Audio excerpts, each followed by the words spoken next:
But for 4,500 years, the Great Pyramid of Giza kept its secrets buried inside 2.5 million blocks of stone.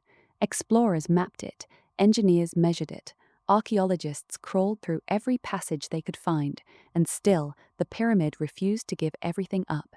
Then, in 2023, a team of scientists announced something that stopped the world of Egyptology cold.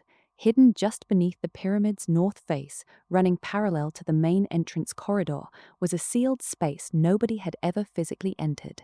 9 meters long, roughly triangular in cross-section, and completely invisible to the naked eye.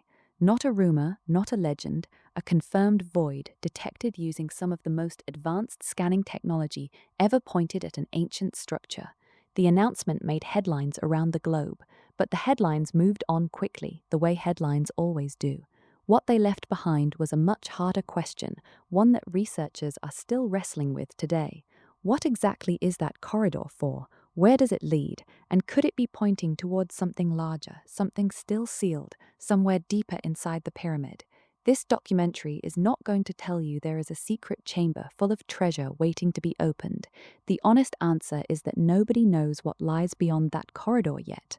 What we can do is follow the evidence carefully, separating confirmed fact from working theory and theory from speculation. Ask why this particular detail keeps appearing at the center of every serious new investigation into Khufu's pyramid. To understand why the discovery of a hidden corridor inside the Great Pyramid sent shockwaves through the archaeological world, you first need to appreciate just how long this structure has been studied and how stubbornly it has resisted giving up its secrets. The Great Pyramid of Giza was built for the pharaoh Khufu, who ruled ancient Egypt during the 4th dynasty, roughly 4,500 years ago. It is the oldest of the 7 wonders of the ancient world and the only one still standing. For millennia, it was the tallest man-made structure on Earth. Those are established facts. What is far less settled is exactly what lies inside it. For centuries, explorers and scholars assumed the pyramid's interior was essentially understood. The known passages and chambers, the descending corridor, the ascending corridor, the grand gallery, the king's chamber, and the so-called queen's chamber, had all been documented, measured, and debated at length. The general assumption was that what you could see was more or less what there was to find. That assumption began to crack in 2015 when an international team launched the ScanPyramids project. Rather than drilling or digging, the researchers used non-invasive imaging techniques, including Muon tomography, infrared thermography, and photogrammetry, to look through the ancient stone without disturbing a single block. Muon tomography works by detecting cosmic ray particles called muons, which pass through dense matter, are absorbed at different rates depending on what they travel through. By placing detectors inside the pyramid and measuring how muons arrived from different directions, the team could build a picture of what lay behind walls that no modern human had ever seen. What they found over the following years was extraordinary and deeply puzzling. First came the announcement of a large void above the Grand Gallery, reported in the journal Nature in 2017. Then, in 2023, came another announcement, a previously unknown corridor, roughly 9 meters long, located near the pyramid's north face, just above the main entrance. Neither discovery has been fully explained, and that is precisely the point. For every answer the ScanPyramids project has authored, it has quietly raised 2 or 3 more questions. The deeper question, the one that keeps surfacing no matter how many scans are run, is not simply what these spaces are. It is what they were designed to do, and whether the ones we have found are truly all there is to find. The ScanPyramids project did not begin with a dramatic announcement. It began with a question that had quietly nagged at engineers and Egyptologists for decades. Could modern, non-invasive technology finally see through the stone in a way that human eyes and hands never could?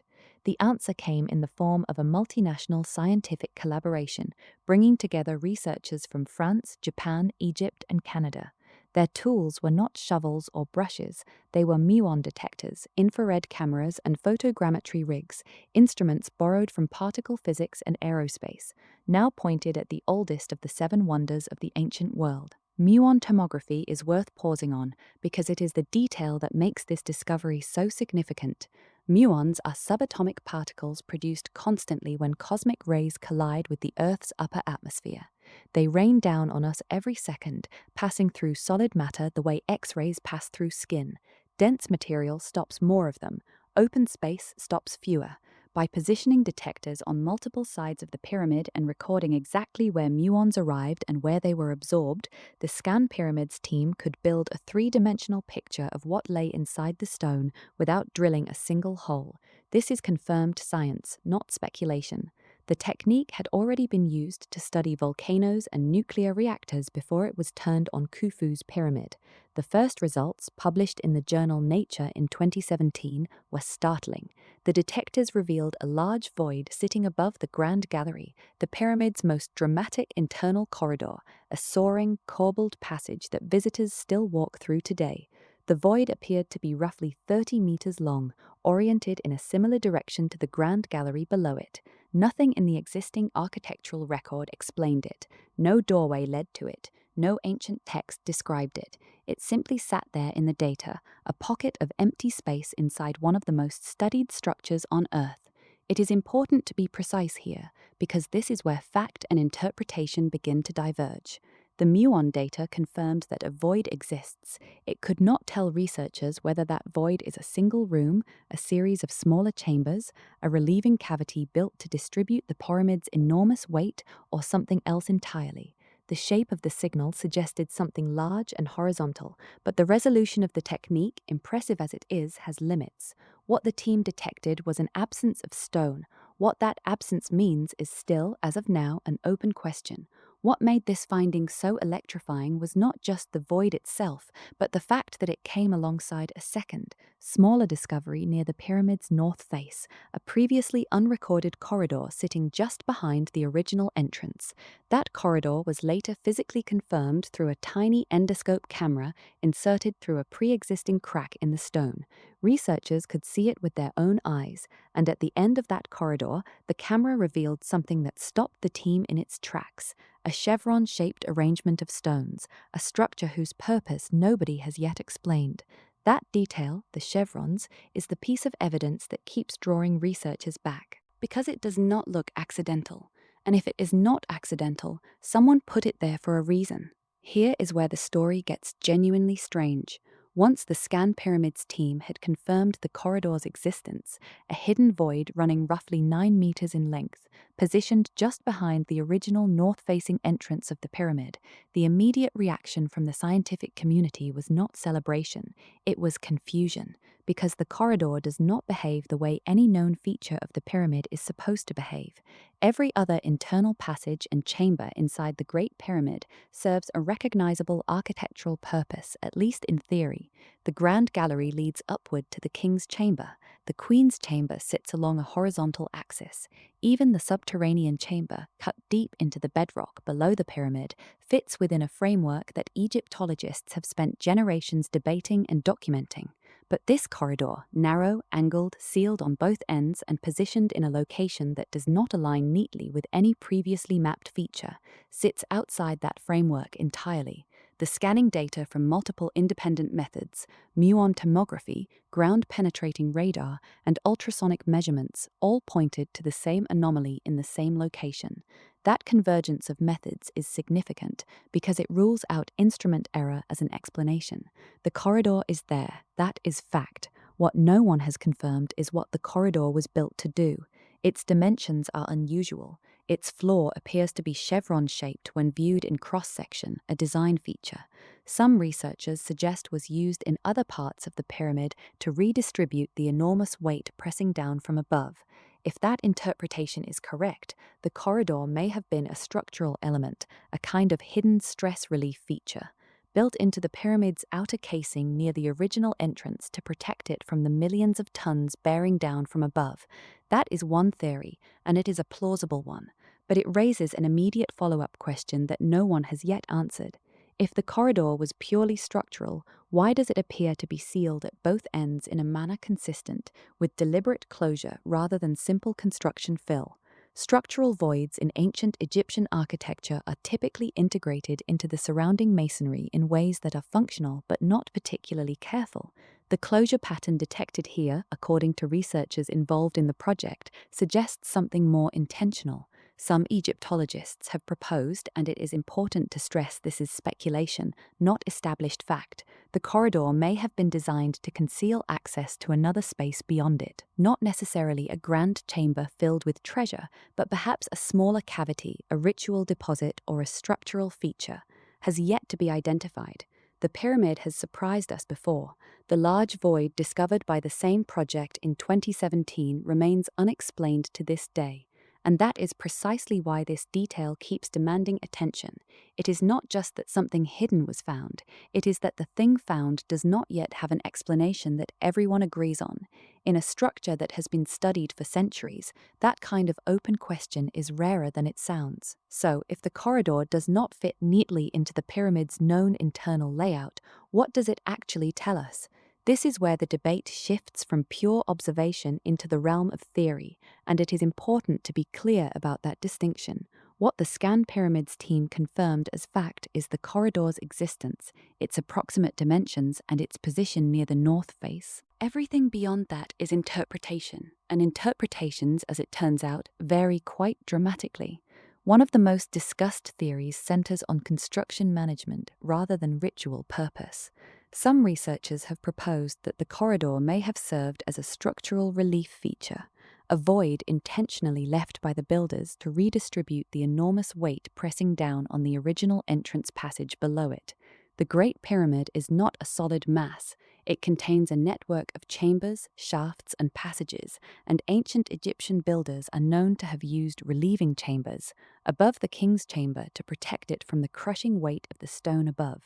The suggestion here, and it remains a suggestion, is that this newly confirmed corridor may represent a similar piece of engineering logic applied near the pyramid's entrance, but not everyone finds that explanation satisfying. A second line of thinking, favored by some Egyptologists, is that the corridor's angle and position suggest it was part of an earlier, unfinished design phase, a passage that was begun, then abandoned, then sealed as the pyramid's internal plan evolved during construction. Ancient Egyptian building projects of this scale were not always executed from a single, unchanging blueprint. Some scholars argue that plans were adjusted as the work progressed, and that hidden, sealed spaces may be the physical evidence of those mid-course corrections. Then there is a third possibility, one that tends to capture the public imagination more than the others. Though it remains purely speculative at this stage, some researchers have raised the question of whether the corridor leads toward, or was once connected to, an as yet undiscovered chamber deeper inside the pyramid. It is worth stating plainly, no such chamber has been confirmed. The scanning data does not currently prove that anything lies beyond the corridor's known extent, but the technology used to find the corridor was specifically designed to detect voids. The fact that it found one in a location that was not on any existing map has naturally prompted the question of what else might remain undetected. What makes this moment genuinely significant is not any single theory winning the argument. It is that the corridor's discovery has forced a reappraisal of how confident we should be in our existing maps of the pyramid's interior. For generations, the assumption was that the Great Pyramid had been thoroughly explored. That assumption, it now seems, was premature, and that is the detail that keeps surfacing in the evidence, no matter which theory you find most compelling. And so we arrive at the question that has been threading through everything we have discussed, the question that the corridor itself seems to ask every time researchers look at it. Not simply, what is it, but why does it keep defying a clean, simple answer? Let's be honest about what we actually know. The ScanPyramids project, using Muon tomography and ground-penetrating radar, confirmed the existence of a previously unrecorded void inside the Great Pyramid of Giza. That is fact. The corridor runs approximately 9 meters in length, positioned near the pyramid's original north face, angled downward toward the chevron stones above the main entrance. That is fact. It was announced by an international team of researchers and published in peer-reviewed form. That is fact. Everything else, every explanation, every theory about what it was built for remains open, and that openness is not a failure of archaeology. It is, in a strange way, a sign of how honest the science has become. Some researchers believe the corridor served a structural purpose, designed to redistribute the enormous weight bearing down on the entrance passage below. That explanation is plausible. It fits what we know about how Egyptian builders managed stress loads in stone construction, but it does not fully account for the corridor's precise angle or for the fact nothing quite like it appears in the same position in other pyramids of the same era. Others suggest it may have been a chamber begun and then abandoned, a plan that changed mid-construction, would tell us something remarkable about the flexibility and adaptability of the builders themselves. That theory is intriguing, but it too remains speculation. And then there are those who quietly wonder whether the corridor connects, physically or conceptually, to something deeper inside the pyramid, has not yet been found, not in a sensational way. Not in the way popular mythology tends to frame these questions, but in the sober, careful way that scientists ask, is there more? The answer, as of now, is that we genuinely do not know. What the ScanPyramids corridor really reveals, when you step back from all the noise, is something both humbling and extraordinary. It reveals that a structure studied continuously for centuries, mapped and measured and photographed from every conceivable angle, still holds spaces we have never seen. It reveals that our tools, for most of human history, simply were not good enough to ask the right questions of the stone. Now they are, and that changes things. The Great Pyramid is not giving up its secrets all at once, it never has, but for the first time in modern history, we are not just walking its known passages and calling it understood. We are looking through the walls, and what we are finding is that the walls have been waiting, patiently, silently, for us to finally ask the right question. The corridor is real. What it means, that part of the story is still being written. If you want to keep following that story as it develops, stay with this channel. There is more to come. Fact note, all claims in this script reflect publicly announced findings from the ScanPyramids project. Theories and speculative interpretations are clearly labeled throughout. No sources, statistics, individuals, or dates have been invented.